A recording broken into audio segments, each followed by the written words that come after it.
রাঙামাটির কাপ্তাই উপজেলার ওয়াগ্গা ইউনিয়নের তম্বপাড়া ধর্মরত্ন বৌদ্ধ বিহারে কোনং জাতি নির্মাণ উপলক্ষে আয়োজিত ১৬৮ ঘণ্টাব্যাপী অবিরাম মহাপরদান পাঠ, বুদ্ধমূর্তি জীবন্যাস, প্রব্রজ্জা উপসম্পদা গ্রহণ, অষ্টপরিষ্কার প্রদান ও মহাসংঘদান পুণ্যানুষ্ঠান ২০২৫ শুক্রবার সুষ্ঠুভাবে সম্পন্ন হয়েছে তম্বপাড়া ধর্মরত্ন বৌদ্ধ বিহার মাঠ প্রাঙ্গণে।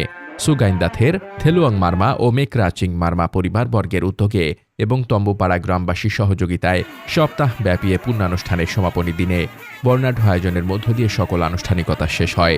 অনুষ্ঠানে সভাপতিত্ব করেন কাপ্তাই ওয়াগ্গা তম্বপাড়া ধর্মরত্ন বৌদ্ধ বিহারের অধ্যক্ষ ভদন্ত সুগাইন্দাথের। বিহার পরিচালনা কমিটির সভাপতি পাই সুই উ মার্মার সঞ্চালনায় প্রধান অতিথি হিসেবে উপস্থিত ছিলেন কাপ্তাই রাজনিকায় মার্গে মহাসংঘনায়ক ও চিংস্রং বৌদ্ধ বিহারের অধ্যক্ষ ভদন্ত পামাংখা মহাথের। বিশেষ অতিথি ছিলেন কাপ্তাই দেবতা ছড়ি মহাজন পাড়া ওয়াগ্গা বৌদ্ধ বিহারের অধ্যক্ষ ভদন্ত খেমিন্দা মহাথের এবং কাপ্তাই ওয়াগ্গা নোয়াপাড়া বৌদ্ধ বিহারের অধ্যক্ষ ভদন্ত পুঞ্চা ওয়াইনসা মহাথের। ধর্মীয় দেশনা প্রদান করেন রাঙ্গুনিয়া ধর্মগোদা বৌদ্ধ বিহারের অধ্যক্ষ ভদন্ত ঙানা ওহানসা মহাথের। এ সময় বিভিন্ন এলাকা থেকে আগত বৌদ্ধ ধর্মাবলম্বী, সংঘশ্রেষ্ঠ ভান্তেগণ, স্থানীয় জনপ্রতিনিধি এবং অসংখ্য ভক্তের উপস্থিতিতে অনুষ্ঠানটি আরও মনোমুগ্ধকর হয়ে ওঠে। পুণ্যানুষ্ঠানে অংশ নিয়ে তারা মহাপুণ্য লাভ করেন।